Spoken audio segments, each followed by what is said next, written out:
Welcome back y bienvenido to Dominican Dad in the Mayimbe Man Cave.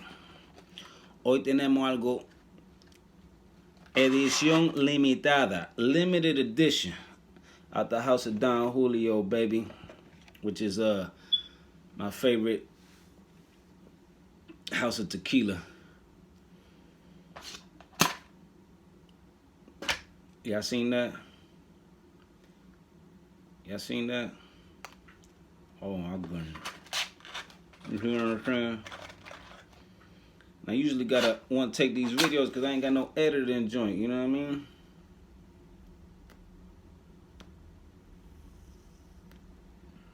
Same cigar, mismo cigarro de ayer, from yesterday.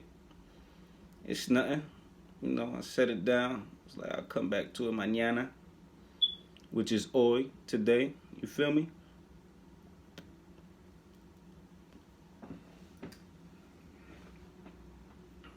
If y'all follow along, you already know what I'm talking about. But if not, there it is. The Padrón, Family Reserve, Reserva de Familia, 1964 with the little hammer in the middle. But it's 45 years, baby, and Maduro. Alright.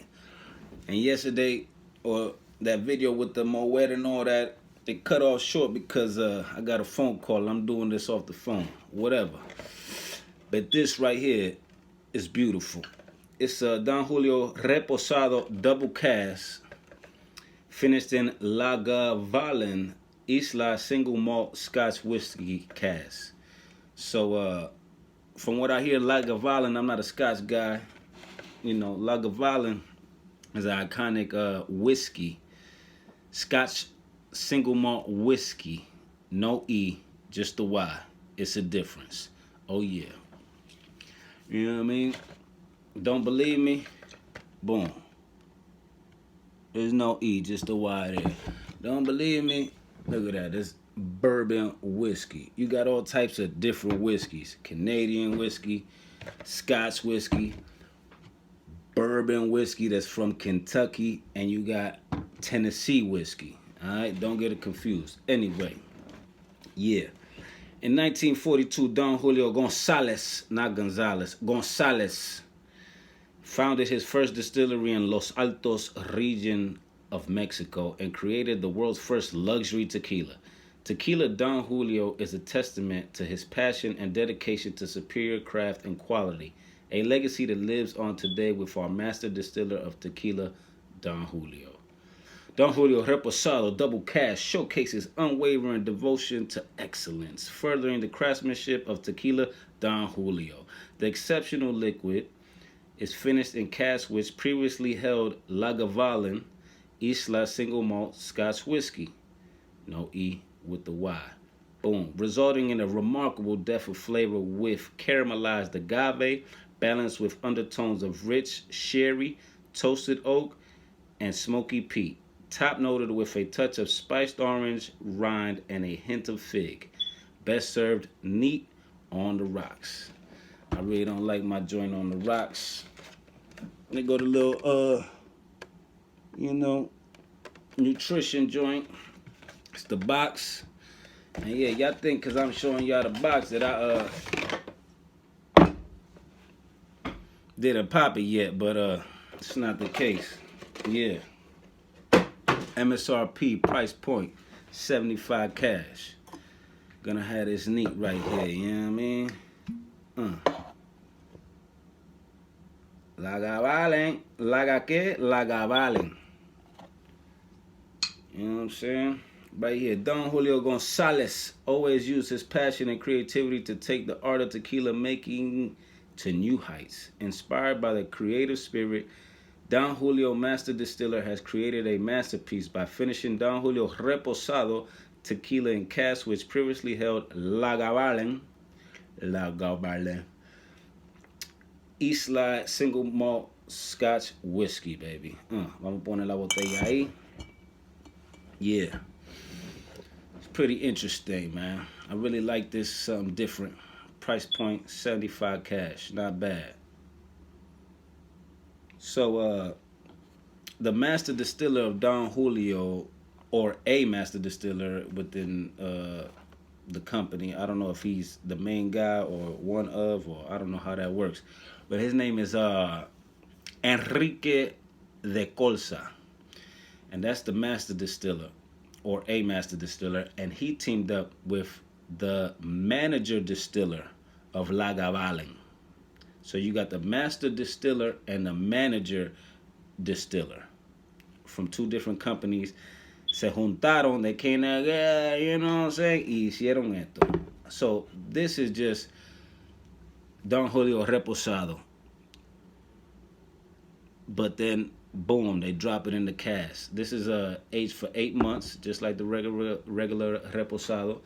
But they leave it in the Lagavulin cask for 2 weeks, so it can absorb all the flavors from the barrel, the cask. You know what I'm saying? Todo el sabor de la madera as it sweats in there for those 2 weeks. You know what I'm saying? It's absorbing all that, you know, extra flavor that adds to it. And Lagavulin uses used bourbon barrels. You know what I'm saying? So it's a beautiful. I mean, you got the you got it right there, baby. You got a little bit of scotch. You know what I'm saying? That was already put in used bourbon barrels, and then they put the tequila in there. You can't beat it, papi. You know what I mean? And what Lagavulin does is they take the used bourbon barrels, they put grain spirit in there for 3 years, let it sit in there. You know what I mean? After they clean it, after they clean the used bourbon barrels, they throw the spirit grain in there. Boom, let it sit for 3 full years. Then they dump it out. You know what I mean? And then they throw the new Lagavulin that they put in there. So that's what happened. You know what I mean? Then they put the Lagavulin in there. Then Don Julio came along, was like, yo, papi, dímelo.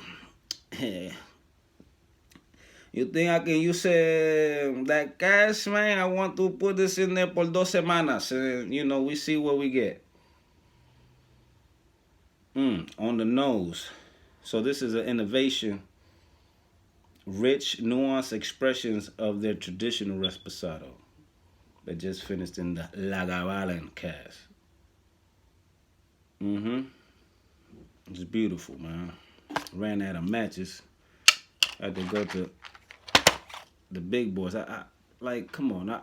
If I buy 5 cigars and spend, it don't matter how much I spend in there, but 5 cigars is gonna be up there, depending whatever. Why you gonna give me like 2 little ass boxes? What am I gonna do with that? You know what I'm saying? So I had to go get the 300 count, because that wasn't doing no justice. But on the nose of this Don Julio combination with Lagavulin, I get a nice wood fire. Like sitting by a fireplace and the wood is burning and you can smell it.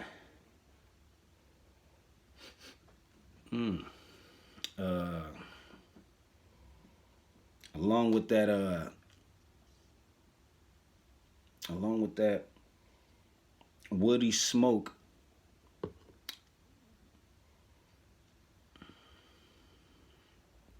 I'm getting smoked agave.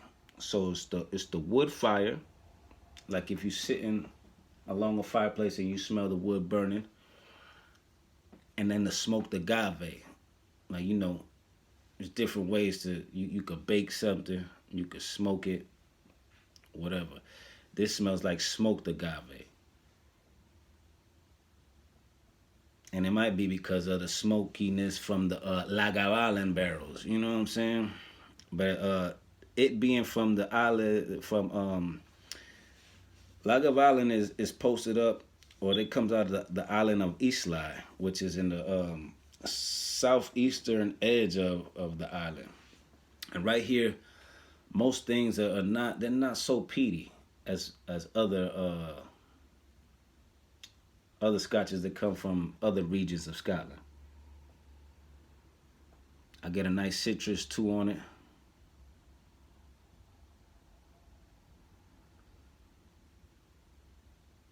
Nice little orange peel.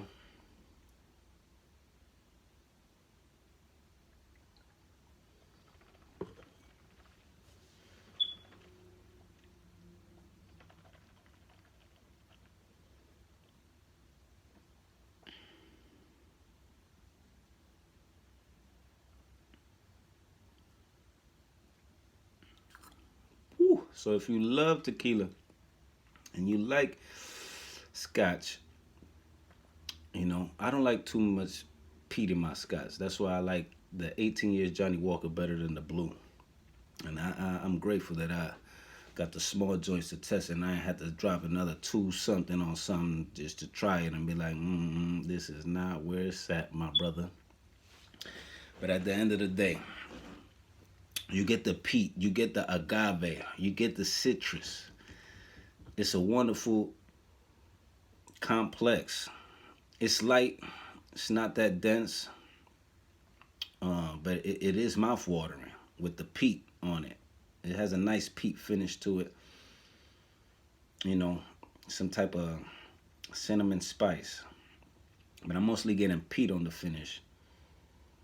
Agave and citrus on the forefront.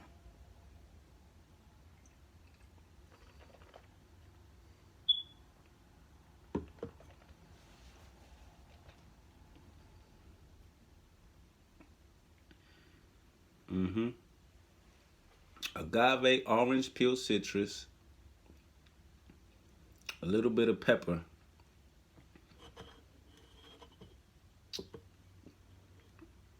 the pepper and the peat, they united together on the finish. It's like a nice transition. And that's, I forgot to tell you, you know, about cigars and how they go into thirds. It transitions, you know, depending on the complexity of the smoke. Time to take the 45 band off, baby. You know what I'm saying? Before I end up smoking that too. Tiene que estar pendiente, but I've seen it done. People burn straight through the band. I'm be like, oh my goodness. What you doing, man? Se me apagó. That's the part. That's the beauty of smoking cigars. You know, it's part of the experience and all that. Relighting, touching things up. You know what I mean? Whatever the case may be. But I don't like to have to touch up a cigar too much, especially if I paid a lot of money for it. It shouldn't happen. It should be clean cut. You feel me?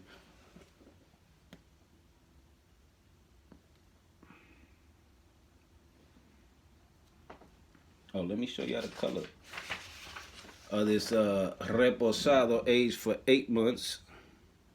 You feel me? Finished it 2 weeks in the LAGAVULIN. The legs ain't there that much. I mean, what you want for 8 months, you know? Don't got pretty legs or nothing, you know, but hey. I don't know if you could see the coating on that. But if I show you the legs on that Weller, it coats the glass. But yeah. So I believe that's it for this, you know. My assessment is, would I get it again? Yeah, just to have something special, something different on the side, you know what I mean? And even though this bottle is more than halfway through, I would try to just save it in there and just go to it every once in a while, you know what I'm saying? It's something special, but I believe you got to drink tequila within the first 3 months of opening it because, you know, it ain't gonna keep the same umph in it. Different spirits have different lifespans, and also depends on if you keep it in a dark place, away from the light, nice and cool and all that. Everything, you know, everything plays a part in that. But I got something else too over here that I wanted to share with you all. Una fría, a cervecita, you know.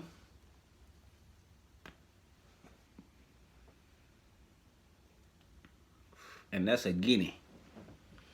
That one Guinea. That's a Guinness, baby. But it's a special one.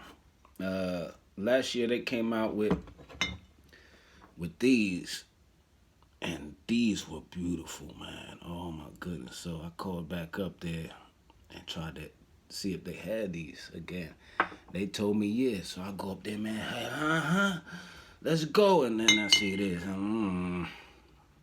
But I knew it was going to be different because of this whole gold joint. I knew it was going to be like a more like a blonde, have that lager kind of taste. I don't know, but what this is stock ale aged in bourbon bullet barrels, which is a beautiful bourbon in itself. This stock ale is a blend of an imperial stout and a barley wine ale, both aged in bullet bourbon barrels. And it's supposed to be roasty and chocolatey with notes of sweet dark fruit, baby. And I enjoyed it, but I didn't enjoy it as that because that one to me is more robust than this. This is lighter, you know what I mean? But to each his own. Oh, be using my my special can opener. Boom. I thought I was gonna have to walk over there, but I got one right here, baby. It's the 50 cal.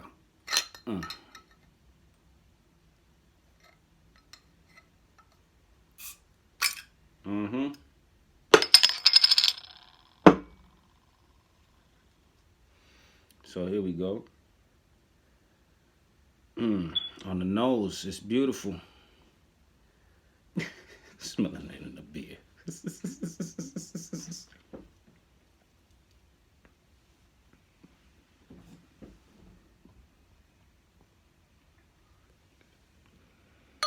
I know too many people that do this, but here we go. Let me get it on the nose so y'all can see the color of this. It smells like straight chocolate, like like them chocolate creams and all that. You know, like a Bailey's Irish cream. That's what it smells like to me. I get a nice vanilla. I get I can smell the barley in there. I get coffee, stone fruit, and some ripe berries. This is like the ripe berries and the barley. The barley is harmonizing together.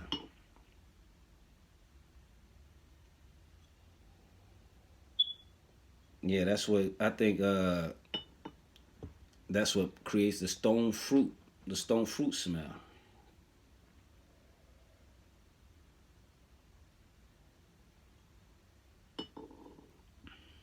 I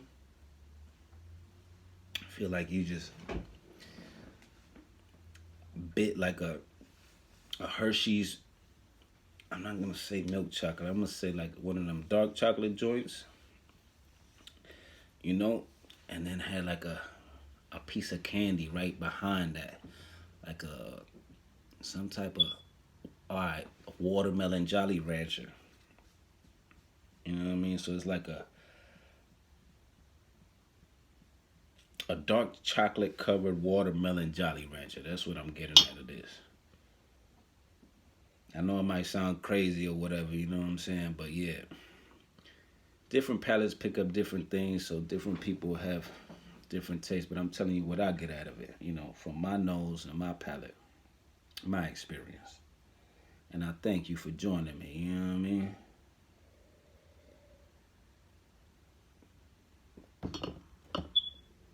Yeah, probably like, man, that ain't even how you drink beer. Get the pasate. I know how to drink beer, baby. You know what I mean? You ain't got to tell me, but I just want to smell it while I'm drinking it. You enjoy it more.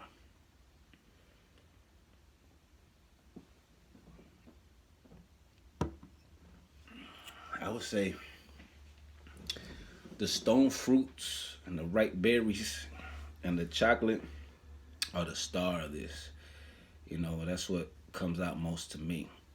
You know, but on the nose with the vanilla, the combination, that's what you kind of get, like a vanilla coffee. You know, like you might have red, you might have blue, right? Or you might have green and you might have yellow. But if you combine the colors red and blue, I believe it makes purple. You know what I'm saying? I ain't look at the color wheel in a minute, but yeah. And I believe, red and blue make purple, yeah. And yellow and green make blue. So that's what I mean by the ripe, the stone fruit, and the ripe berries with the chocolate come up with that vanilla coffee. You see what I'm saying? So yeah, it's been a nice pairing video with this. I'm gonna finish this. I'm in the last third. You know what I'm saying? We coming home with it, baby. We running. We lick the third base coast like this. Dale, dale, dale, dale. I'm coming across the corner, baby. I'm sliding. I'm trucking the catcher. Boom! Out the way. And yeah. You already know. Comment, subscribe, hit like. Let me know what you think, baby. You feel me? It's your boy, the man, Dominican dad, in the Mayimbe cave. Que pase buen día. Cógelo suave y tranquilo. Nos vemos.